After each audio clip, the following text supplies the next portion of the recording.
Hello guys, তোমরা সবাই কেমন আছো? আমি ভালো রয়েছি, তোমরাও ভালো রয়েছো আশা করা যাক।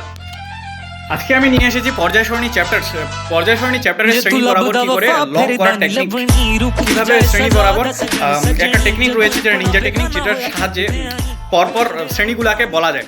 মেন্ডেলিস নামে একজন বিজ্ঞানী ছিলেন, যিনি মেন্ডেলিস পারমাণবিক ভর বা পারমাণবিক গুরুত্ব অনুসারে তিনি সাজিয়েছেন তার পর্যায় সরণীকে। কিন্তু তার পর্যায় সরণীতে অনেক ত্রুটি থাকার কারণে দেন নিলস বোর সেই পর্যায় সরণীকে ঢেলে সাজিয়েছেন। ঢেলে বলতে ঢেলে দিয়েছে, ঢেলেছেন, এবং তিনি পরমাণু ক্রমাঙ্ক অনুযায়ী বা প্রোটন সংখ্যা অনুযায়ী তিনি পরপর সাজিয়েছেন। যার প্রোটন সংখ্যা আগে যেমন হাইড্রোজেনের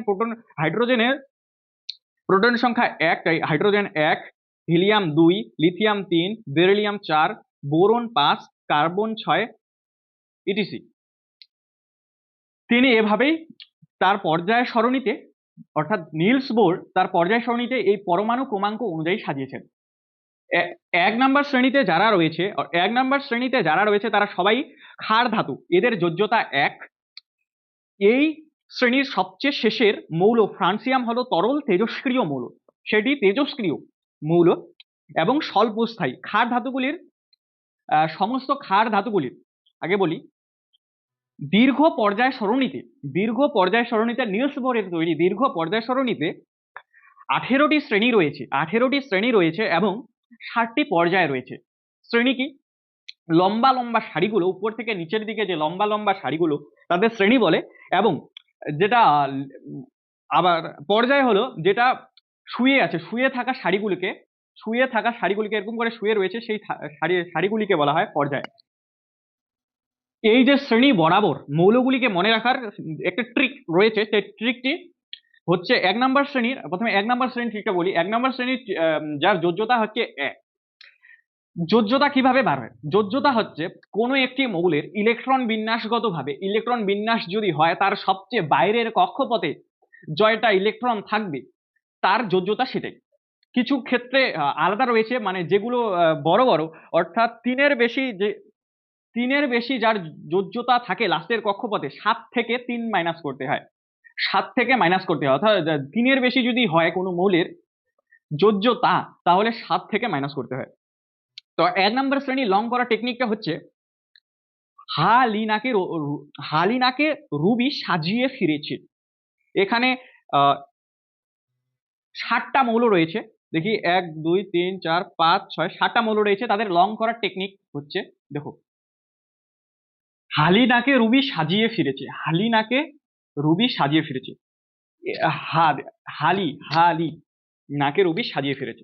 হা দে হাইড্রোজেন, লি দে Li লিথিয়াম, না দে Na সোডিয়াম, কে দে পটাশিয়াম, রুবি রুবিয়াম, সিএস সাজিয়ে সিজিয়াম, এবং ফিরেছে এফ আর ফিরেছে হচ্ছে তোর ফিরেছে।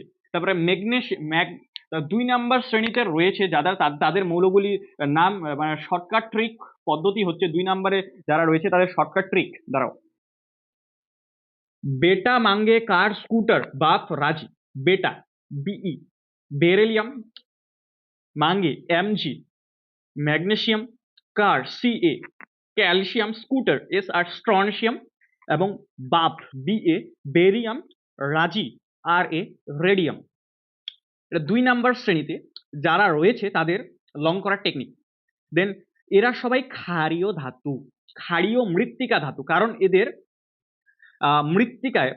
মৃত্তিকায় পাওয়া যায় এবং খোলা অবস্থায় পাওয়া যায় না। তুমি দেখবে ম্যাগনেসিয়াম, তারপরে বেরিয়াম, ক্যালসিয়াম, এরা খোলা অবস্থায় থাকে না, মাটির ভেতরে থাকে বা কিসের সঙ্গে যুক্ত হয়ে থাকে। তাই এদের ক্ষারীয় মৃত্তিকা ধাতু বলে। এদের প্রত্যেকের যোজ্যতা কক্ষে 2টি ইলেকট্রন থাকে, তাই এদের যোজ্যতা 2। এই শ্রেণীর সর্বশেষে মৌল রেডিয়াম হলো তেজস্ক্রিয়। এই রেডিয়াম মৌলটি হলো তেজস্ক্রিয়, আর এর ক্ষেত্রে ফ্রান্সিয়াম, এটি হচ্ছে তেজস্ক্রিয় মৌল। কৃত্রিম ভাবে বার করা হয়েছে এই দুটি মৌলকে। এক ও 2 নাম্বার শ্রেণীর মৌলগুলি হয়ে গেল। দেন আছে সন্ধিগত মৌল। যে যে ফাঁকা জায়গাটা রয়েছে, ফাঁকা জায়গাটা বলতে কিছু মৌল ভরে রয়েছে, হালকা কিছু মৌল ভরে রয়েছে, তাদেরকে সন্ধিগত মৌল বলা হয়। যেমন পর্যায় সারণীর চতুর্থ পর্যায় থেকে স্ক্যান্ডিয়াম থেকে জিঙ্ক, পঞ্চম পর্যায়ে ইট্রিয়াম থেকে স্ক্যান্ডিয়াম, এবং ষষ্ঠম পর্যায়ে এল থেকে H L F H S থেকে এইচজি। এইচজি হচ্ছে পারদ, এল হচ্ছে ল্যাথিয়াম থেকে পারদ পর্যন্ত। এদের ইলেকট্রন বিন্যাসগতভাবে বিশেষ বৈশিষ্ট্যের কারণে এরা সন্ধিগত মৌল। এদের ইলেকট্রন বিন্যাসগত কিছু ভাবে এরা সন্ধিগত মৌল হাই লেভেলে করা। যদিও জিঙ্ক, স্ক্যান্ডিয়াম, পারদ এরা সন্ধিগত মৌল নয়। এই সন্ধিগত মৌল রয়েছে এদের বৈশিষ্ট্য। এরা একাধিক যোজ্যতা প্রদর্শন করে। মুখস্থ করার রয়েছে ইস কেমিস্ট্রি। রঙিন জটিল যৌগ গঠন করে, স্থায়ী জটিল যৌগ উৎপন্ন করে, সকলেই ধাতু উচ্চ গলাঙ্ক এবং ফুটনাঙ্ক বিশিষ্ট তাপ ও তড়িতের সুপরিবাহী। বেশিরভাগ সন্ধিগত মৌল অনুঘটক রূপে কাজ করে। এদের মধ্যে কিছু মুদ্রা ধাতু রয়েছে, যেমন CU copper, AG CU copper, AG হচ্ছে সিলভার, তারপরে গোল্ড রয়েছে, এইউ হচ্ছে গোল্ড। এদেরকে মুদ্রা ধাতু বলা হয়। মুদ্রা ধাতু কাদেরকে বলা হয়? সি সি সিইউ সিইউ মুদ্রা ধাতু বলা হয় সিইউ। সিইউ রয়েছে এজি, আর্ক, এজি এ আর্ক না, সিইউ হচ্ছে কপার, এজি মনে হয় সিলভার, হ্যাঁ সিলভার, আর এ ইউ ইউ রয়েছে। এদেরকে মুদ্রা ধাতু বলা হয়। নামকরণের কারণ মুদ্রা ধাতু বলা হয়, কেন বলা হয় মুদ্রা ধাতু বলা হয়? কারণ প্রাচীনকালে এদের ধাতুগুলি মুদ্রা তৈরিতে ব্যবহার করা হতো, তাই এদের এরূপ এরূপ নামকরণ করা হয়েছে, হয়েছে। পর্যায় সারণীতে অবস্থিত কোথায় এর অবস্থানটা কোথায়? পর্যায় সারণীতে অবস্থিত 11 নম্বর শ্রেণীতে যথাক্রমে 4, 5 ও 6 নং পর্যায়ে অবস্থিত। 4, 5 ও 6 নং পর্যায়ে অবস্থিত পর্যায় সারণীতে। এদের অবস্থানটা জেনে নেওয়া হয়ে গেল। দেন আরো রয়েছে ত্রয়ী মৌল রয়েছে, নিক্টোজেন মৌল রয়েছে, নাইট্রোজেন পরিবার রয়েছে, দেন অক্সিজেন পরিবার রয়েছে, তারপরে লাস্টে নিষ্ক্রিয় গ্যাস বা নোবেল গ্যাস, যেটা অভিজাত মৌল যেটাকে বলা হয়, সেটাও রয়েছে, দেখাচ্ছি। দেন রয়েছে 13 নম্বর শ্রেণীতে এদের যোজ্যতা 3, অর্থাৎ এদের লাস্টের যোজ্যতা কক্ষে, অর্থাৎ যোজ্যতা কক্ষ মানে তো লাস্টের কক্ষ, এদের ইলেকট্রন যদি এদের ইলেকট্রন বিন্যাস করি এই সব মৌলগুলির, তাহলে লাস্টের কক্ষে দেখা যাবে 3টি করে ইলেকট্রন বর্তমান। সো এদেরকে বলা হয়, তো এদের যোজ্যতা 3। এদের সর্বশেষের মৌল হলো টিআই, অর্থাৎ থ্যালিয়াম, হলো তেজস্ক্রিয় মৌল, অর্থাৎ কৃত্রিম ভাবে এদেরকে প্রয়োগ করা হয়, কৃত্রিম ভাবে এদেরকে পাওয়া গেছে। এদের লং করার টেকনিক কি? বউ আমার গেল ইন্ডিয়াতে থাকতে, বউ দে বেরেলিয়াম, এআই দে হচ্ছে আমার অ্যালুমিনিয়াম, গেলো হচ্ছে গ্যালিয়াম, ইন্ডিয়াতে আইএন ইন্ডিয়াম, টিআই থ্যালিয়াম। তাহলে কি? Boron, aluminium, gallium, indium, thallium.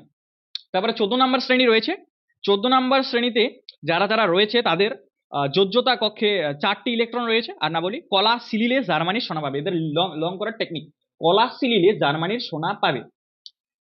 কলা হচ্ছে সি, ক্যালসিয়াম সিলিলে এসআই, ক্যালসিয়াম, সিলিকন জার্মানি হচ্ছে জিই, জার্মেনিয়াম সোনা এসএন এর সংকেতটা হচ্ছে অ্যান্টিমনি, যদিও নামের সঙ্গে মিল নেই, অ্যান্টিমনি পাবে পিবি, এটা হচ্ছে লেড, সরি সোনা টিন এসএন হচ্ছে টিন, অ্যান্টিমনি না, এসএন হচ্ছে টিন। কলা সিলিলে জার্মানির সোনা পাবে। Carbon silicon germanium, tin lead. তারপরে রয়েছে 16 নম্বর শ্রেণী, এদের যোজ্যতা 2। এরা সকলে, এদেরকে বলা হয় চ্যালকোজেন মৌল। এদের সর্বশেষে মৌল পোলোনিয়াম হলো তেজস্ক্রিয়। এদের লং করার টেকনিক না লিখার, ওরা সব সেলিনার টেবিলে পড়ে। ওরা দে ও, অক্সিজেন শব্দে এস, সালফার সেলিনার এসই, সেলেনিয়াম টেবিলে টিই, টেলুরিয়াম পড়ে পিও, পোলোনিয়াম। আবার 17 নম্বর শ্রেণী রয়েছে। 17 নম্বর শ্রেণী, এদেরকে লং টিক লাগার দরকার নেই, কারণ এগুলো যে যখন তখন কাজে লাগে। তাদেরকে আগে বলে যে এদেরকে বলা হয় হ্যালোজেন মৌল। এদের যোজ্যতা 1। 17 নম্বর শ্রেণীতে একটা গুরুত্বপূর্ণ কোশ্চেন রয়েছে, যেটা হলো ফ্লুরিনকে কি বলা হয়? কি তড়িৎ ঋণাত্মক মৌল। সবচেয়ে বেশি তড়িৎ ঋণাত্মক মৌল কার বেশি? তড়িৎ ঋণাত্মকতা সবচেয়ে বেশি কার বেশি? ইলেকট্রোনেগেটিভিটি কার বেশি? সবচেয়ে বেশি, এটা হচ্ছে ফ্লুরিন। আর সবচেয়ে কম হচ্ছে সিজিয়াম, ফ্রান্সিয়াম যদিও না, ফ্রান্সিয়াম হচ্ছে তেজস্ক্রিয় মৌল। সবচেয়ে বেশি ফ্লুরিনের, এটা কোশ্চেন রয়েছে। এদের লং করার টেকনিক কোনো নাই, এদেরকে পরপর মুখস্থ, ঝালা মুখস্থ। Fluorine, chlorine, bromine, iodine, astatine. কি? Fluorine, chlorine, bromine, iodine, astatine. তারপরে রয়েছে 18 নম্বর শ্রেণী, এদেরকে নিষ্ক্রিয় গ্যাস, নোবল গ্যাস, নিষ্ক্রিয় গ্যাস, নোবল গ্যাস, অভিজাত মৌল, নানা বিরল গ্যাস, নোবল গ্যাস, অভিজাত মৌল, সেতু মৌল, নানা নানা ডাকে ডাকা হয়। এদেরকে লং করার কোনো টেকনিক নাই, দরকার লাগবে না, কারণ এটা যখন তখন কাজে আসে। এদের কোনো লং করার টেকনিক নেই। যেমন এদেরকে এই মৌলগুলি হলো He, helium, neon, argon, krypton, xenon, radon. Helium, neon, argon, krypton, xenon, radon. এদেরকে বলা হয় সেতু মৌল, অভিজাত মৌল, বিরল গ্যাস, নোবল গ্যাস। এদেরকে নানা নামে ডাকা হয়।